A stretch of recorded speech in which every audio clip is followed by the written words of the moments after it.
Welcome back to my channel. So I received this parcel. Actually, I ordered this parcel from Snackible. So these are some things which I got, which I ordered basically. These are some okra chips, then cranberry almond energy bar, then these cashew cookies.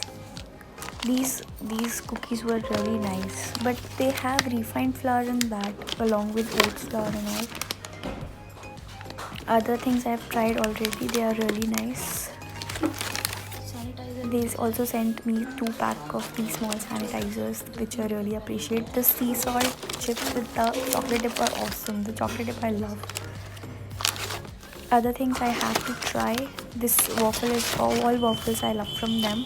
These cookies are nice. I tried them for the first time.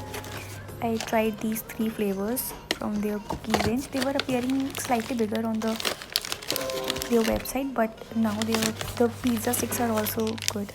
So that's it for